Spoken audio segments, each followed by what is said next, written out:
it's funny. I'll just start with saying I'm trying to come up with a second book, and it's just funny to see myself doing this again, and like always like, so this is my process.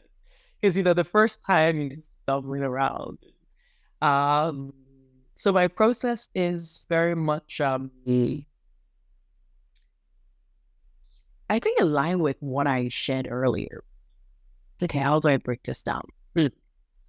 Okay, so I'll start from the beginning. Morning Pages has been with me for about a decade. For about a decade, I've written almost every morning. It doesn't have to be now. Like some mornings, I have a 14-month-old, so I trust that life doesn't always allow me to wake up and write. And the idea of Morning Pages, for anyone who's not familiar, is it's Julia Cameron, Artist's Way. Wake up in the morning before you reach for your phone, which please do not do in the morning. As much as possible, make space for coffee, a walk, anything. But in this case, I pick up a book and I write 3 pages shorthand. And the writing helps because you're not on your computer. The shorthand is so more direct, talking about like feeling things in your coffee. And doing it before anything else allows you to be in that state of conscious unconscious and tap it into something that is a little more than maybe your to-dos and that's the demands of the day.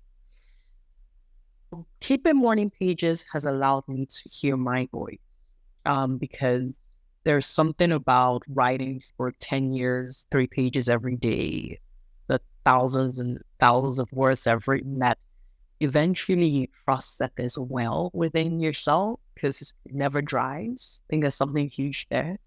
It's just we have this well. It never goes dry. I think nature gives us metaphors of our truth. And there's just no moment you put pen on paper that is like, there's nothing to express. There's always something within us. So like, wow. Like, think about that. Like, what does that mean? What do you get to be human? That's why there's so many books out there, because there's no end to the well, and it, manifests in different ways for people, but the creating well never runs dry. And the most certainly nurturing it and even more so. So I would say that's something I've realized, and within it, always also being just amazed by what comes through. Let's call it the water that flows as well. Wow. And it's not been about reading it, feeling into how you're not even present, you just write it, just what's coming to you to hear at the way and the voice, etc. So it's been a beautiful way to connect to my voice and my truth, and to hear and tune in within that, the message, right? The book that I am because we are. Because my mother's story came to me in a moment I was just sitting down and listening and honoring that. And then, the process that I was talking to earlier is that I start jotting things down. And literally, whenever I have a moment, like, okay, ideas, notes, da-da-da-da-da. And it's been beautiful to see how that turned into a full book. I turn pages of my book and it's like, I can't believe I actually pulled this off. And now that I'm starting to think of a second book, I start seeing that same process. And it's like, okay, I have the idea. It's come through. Okay. Notes, little lines here and there, just jotting down when I'm writing my morning pages, and that's what wants to come through. I start jotting things down.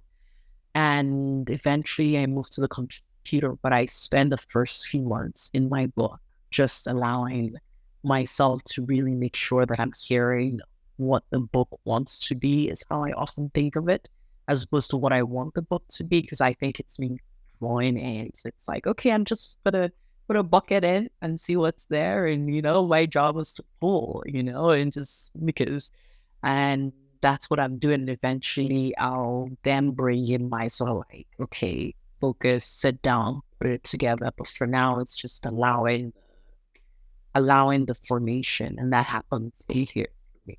Thank you for watching. If you're interested in exploring your passion, check out my website, shilby.com. Like and subscribe, and we'll see you next time on Firestar Chat.